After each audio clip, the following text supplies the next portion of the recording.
कि किसी भी मंच पे, चाहे गृह मंत्रालय के स्तर पे हो, राज्य स्तर पे हो, कोर्ट के स्तर पे हो, या चौक चौराहे, गांव मोहल्ले, टोला अखरा, जहां कहीं पे भी अगर डॉक्यूमेंटेशन की बात आएगी, फैक्ट्स की बात आएगी, हम लोग पूरी तरीके से रेडी हैं। कोई भी हमसे आके फैक्ट्स चेक कर सकता है, हमसे डिबेट कर सकता है, डिस्कशन कर सकता है, बातें कर सकता है। हमारे पास पूरी तरीके से पर्याप्त सूचना है। और ये कहना है कि जयराम महतो जी ने जब यह कहा कि विस्थापन नीति बननी चाहिए, तो ग्लेडसन डुंगडुंग आए, अजय तिर्की आए। जब जयराम महतो जी ने कहा कि 1932 के खतियान के आधार पर स्थानीय नीति परिभाषित होनी चाहिए, नियोजन नीति परिभाषित होनी चाहिए, तब ये लोग कहां थे? आप समझिए कि ये पूरा का पूरा ये जो पेड जो चलाया जा रहा, प्रोपेगेंडा चलाया जा रहा, उसका वजह ही यही है कि झारखंड में जो बुनियादी मुद्दे थे उनको गौण करना है, उनको गायब करना है, लड़ाना है, कटाना है, आदिवासी वर्सेस कुर्मी बना देना है। राज्य में वही जो चलता आया है कि कुछ चुनिंदा लोग शासन में बैठे रहना चाहते हैं, कुर्सी हड़प के बैठे रहना चाहते हैं, बाकी झारखंडियों को वही मिलेगा झाल बजाने के लिए। चर्च झारखंड आया तो उनके हाथ में बाइबल था, और यहाँ के आदिवासियों, यहाँ के झारखंडियों के पास जमीनें थी। जब चर्च के पादरियों ने प्रार्थना किया तो बाइबल यहाँ के आदिवासियों के हाथ में चला गया और आदिवासियों की जमीन चर्च के पास चली गई। जोहार, लोकल खबर में आप सभी का बहुत बहुत स्वागत है। मेरा नाम है सुभाष शेखर। कुर्मियों के द्वारा रेल डे का आंदोलन किया गया था कुर्मी एसटी स्टेटस के लिए। ये कार्यक्रम बहुत ही प्रभावपूर्ण रहा और 3 राज्यों में इसका असर देखा गया। उसके बाद से पहले से जो एसटी सूची में लिस्टेड आदिवासी हैं वो लगातार विरोध कर रहे हैं। जगह जगह पर प्रेस कॉन्फ्रेंस आयोजित किए जा रहे हैं, थानों में FIR किए जा रहे हैं और अब राज्य स्तरीय रैलियां भी की जा रही हैं। इसी बारे में बात करेंगे। मेरे साथ संतोष कुमार महतो हैं जो कुर्मी समाज से आते हैं और जेल कैंप के नेता भी हैं। संतोष जी, लोकल खबर में आपका बहुत बहुत स्वागत है। बहुत बहुत धन्यवाद भैया। तमाम दर्शकों को जोहार। आप लोगों का आंदोलन जो है 20 तारीख को था, लेकिन अभी भी कहीं ना कहीं ये चर्चा का विषय बना हुआ है, क्या कहेंगे? निसंदेह चर्चा का विषय बनाया जा रहा है, क्योंकि एक आंदोलन अगर किसी समाज ने किया और सफल हुआ, बहुत प्रभावी भी रहा हमारा इस बार रेल टेका, और पिछले बार के रेल टेका के तुलना में ज़्यादा चर्चा हुआ इस बात पे। हम लोग इस बात पे सफल हो पाए कि एसटी इंक्लूजन का हमारा जो 75 वर्षों का जो मांग है वो किस बुनियाद पे है और इस पे क्या फैक्ट्स हैं। जो रिसर्च हमारे समाज के लोगों ने किया वो भी पब्लिक किया गया। इससे पहले बहुत तरीके के वजहों के कारण कुछ दस्तावेज हम लोग सार्वजनिक नहीं कर रहे थे, वो एक स्ट्रेटेजी का हिस्सा था। अब हमारे समाज के द्वारा जो ट्राइबल इनलिस्टमेंट की बात है, ट्राइबल शेड्यूल करने की जो बात है, उस पे फैक्ट्स और जो डॉक्यूमेंटेशन है वो कंप्लीट हो गया है। अब हम लोग इस बात के लिए पूरी तरीके से तैयार हैं कि किसी भी मंच पे, चाहे गृह मंत्रालय के स्तर पे हो, राज्य स्तर पे हो, कोर्ट के स्तर पे हो, या चौक चौराहे, गांव मोहल्ले, टोला अखरा, जहां कहीं पे भी अगर डॉक्यूमेंटेशन की बात आएगी, फैक्ट्स की बात आएगी, हम लोग पूरी तरीके से रेडी हैं। कोई भी हमसे आके फैक्ट्स चेक कर सकता है, हमसे डिबेट कर सकता है, डिस्कशन कर सकता है, बातें कर सकता है। हमारे पास पूरी तरीके से पर्याप्त सूचना है और फैक्ट्स हैं।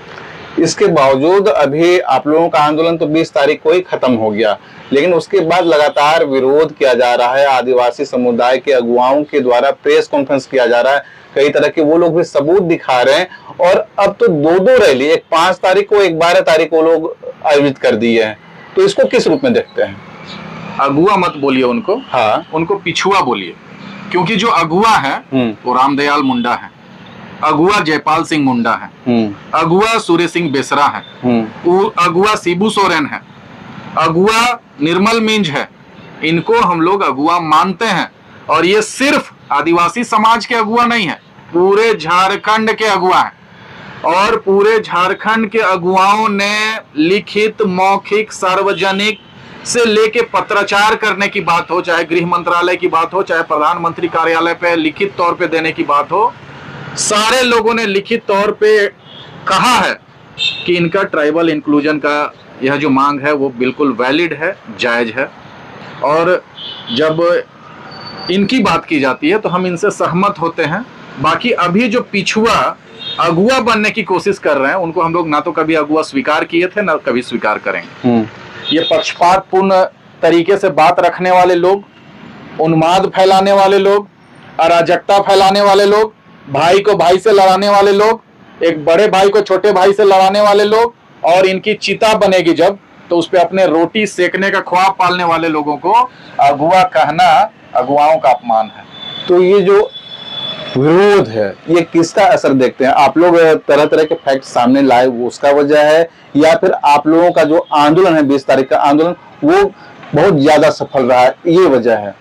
दोनों ही तरीके से कह सकते हैं। लेकिन एक बात और सोचने वाली बात है कि 20 सितंबर को जैसे ही आंदोलन समाप्त हुआ या आंदोलन का एक जो स्टेज है वो संपन्न हुआ, उसके बाद से अचानक जो गूरा फूटने जैसा जो लोग आए सामने, फ्रंट पे आए, क्या ये सिर्फ 20 सितंबर का मवाद था या सिर्फ 20 सितंबर का विवाद था?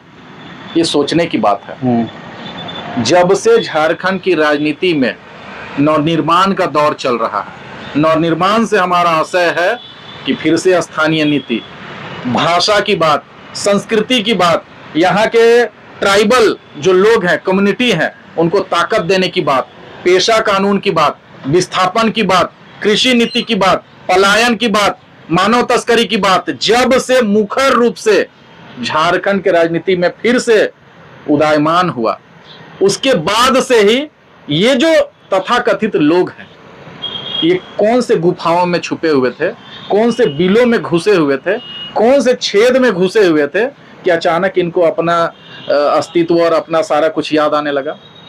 कहीं ना कहीं इनके मन में एक लंबे समय से फ्रस्ट्रेशन चल रहा था। वो फ्रस्ट्रेशन क्या था? रोड पे नहीं उतर पाने का फ्रस्ट्रेशन, मुद्दों को नहीं संभाल पाने का फ्रस्ट्रेशन, राज्य में जो इनका औचित्य होना चाहिए, जो इनका योगदान होना चाहिए मुद्दों के समाधान के लिए, उसका फ्रस्ट्रेशन। कहीं ना कहीं अपने आप को नाकारा समझ रहे थे, निठल्ले बैठे हुए थे, और उसके बाद इनको लगा कि एक समाज पूरे झारखंड के मुद्दे को लेकर इतना मुखर और इतना बेबाकी से सड़क से लेकर विधानसभा तक आंदोलनरत है, उस पर हमारी सहभागिता नहीं रही। तो इस फ्रस्ट्रेशन को भी आप एक वजह मान सकते हैं। तो अभी रामगढ़ में एक बड़ा विरोध प्रदर्शन हुआ, वहां पर एक टाइगर को उल्टा लटका के विरोध प्रदर्शन किया गया। रामगढ़ इसलिए हम कह रहे हैं क्योंकि वो आपका कर्मभूमि है, जन्मभूमि है, और आप वहां से चुनाव भी लड़ चुके हैं। तो ये विरोध किस तरह से देखते हैं? ये एक उन्मादी लोग हैं। अभी एक ट्रेंड चल रहा है। वो ट्रेंड क्या है कि अगर सोशल मीडिया में कुछ अनाप शनाप वायरल हो जाए और उसके संबंध में कोई अपील, कहीं पे बैठक की अपील हो जाए, तो लोग ज्यादा जुटते हैं। लेकिन हाँ, अगर आप प्रॉपर सिस्टम से स्थानीय नीति के मुद्दे पे डिस्कशन करने के लिए अगर लोगों को आह्वान करिए, देखिए गिने चुने लोग ही आएंगे। 4, 6, 10, 12, 15, मतलब 20 से ज्यादा लोग नहीं जुटेंगे।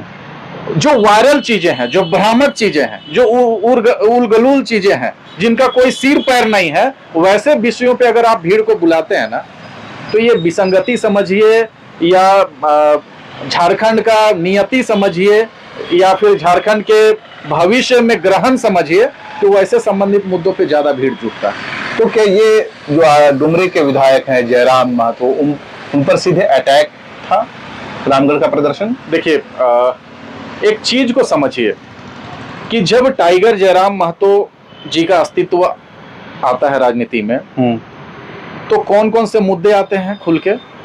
विस्थापन की बात आती है, पलायन की बात आती है, बेरोजगारी की बात आती है, स्वास्थ्य समस्याओं की बात आती है।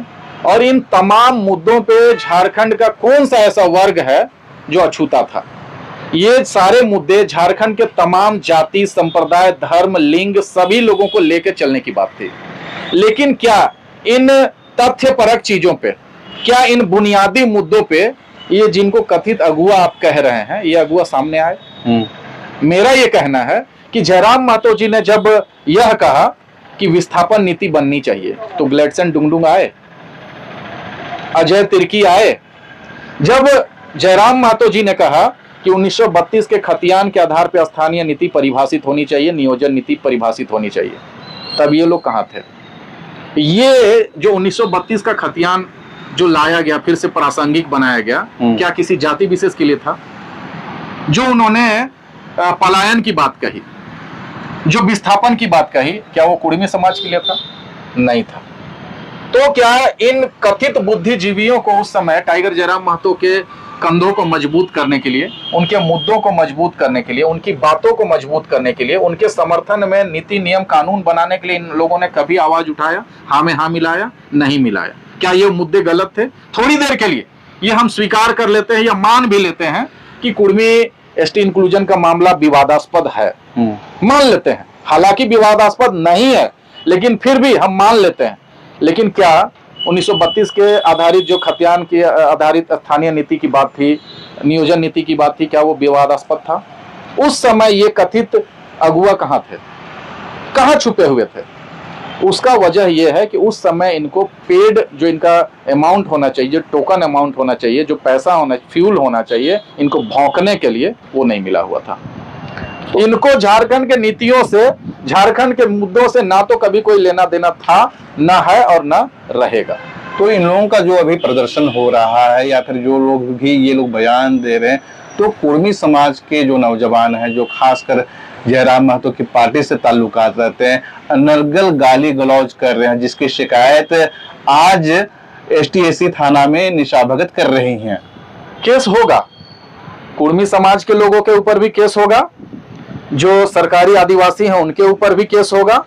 दोनों कटेंगे, दोनों मरेंगे, दोनों झगड़ा झंझट करेंगे, दोनों एक दूसरे की बहन बेटियों की इज्जत उछालेंगे, दोनों एक दूसरे की खामियां निकालेंगे, लड़ मरेंगे।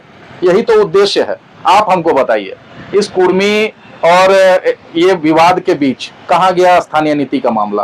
कहां गया 1932 के खतियान का मामला? कहां गया भाषा का विवाद? कहां गया बाहरी भीतरी के बीच जो यहाँ के मूलवासियों और यहाँ के झारखंडियों को मजबूत करने की बात थी? सब हवा हो गया। आप समझिए कि ये पूरा का पूरा ये जो पेड जो चलाया जा रहा है, प्रोपेगेंडा चलाया जा रहा है, उसका वजह ही यही है कि झारखंड में जो बुनियादी मुद्दे थे उनको गौण करना है, उनको गायब करना है, लड़ाना है, कटाना है, आदिवासी वर्सेस कुर्मी बना देना है। राज्य में वही जो चलता आया है कि कुछ चुनिंदा लोग शासन में बैठे रहना चाहते हैं, कुर्सी हड़प के बैठे रहना चाहते हैं, बाकी झारखंडियों को वही मिलेगा झाल बजाने के लिए, और कुछ नहीं मिलेगा।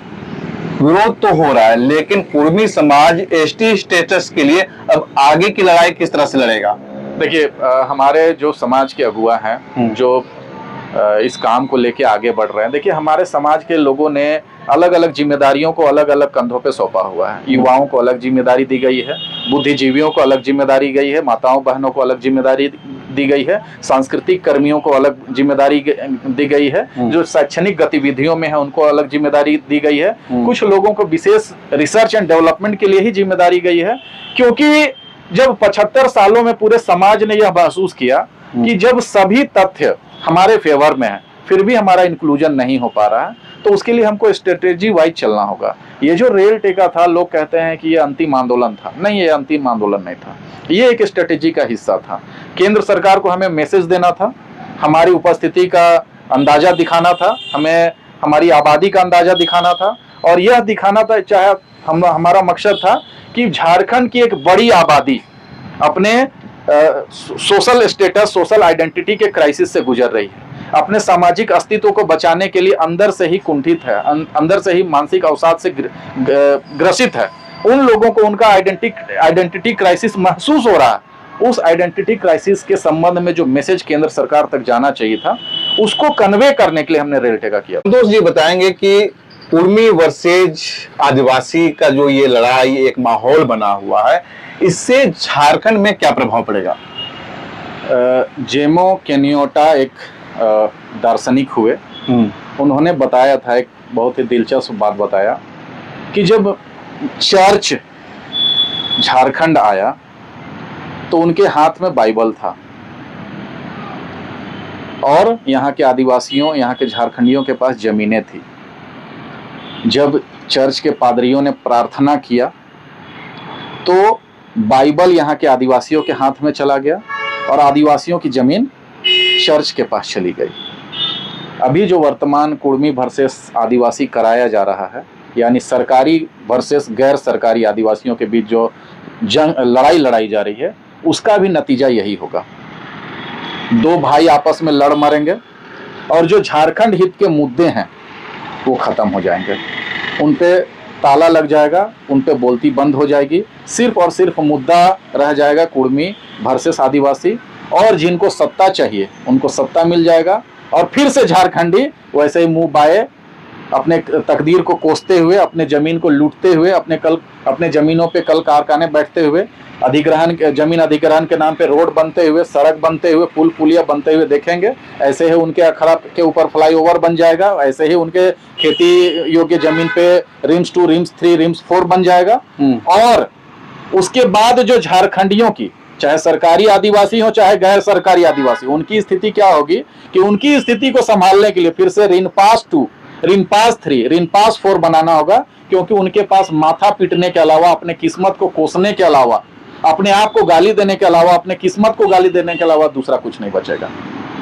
इसीलिए जरूरत है कि इस राजनीति को समझने की, जरूरत है समझने की कि झारखंड के असल मुद्दे क्या हैं और हम लोगों को कंधे से मिलाकर किन चीजों के लिए लड़ना चाहिए। चलिए, बहुत बहुत धन्यवाद। संतोष महतो से बात कर रहे थे, इन्होंने बहुत अच्छी बातें बताई हैं, हर पहलू को छुआ है। इन तमाम विषयों पर आप क्या सोचते हैं, क्या कहते हैं, ये जरूर बताइएगा कमेंट बॉक्स में लिखकर। इसी तरह का नए मुद्दों के साथ आपके सामने आएंगे, नए अतिथि होंगे। तब तक के लिए जोहार।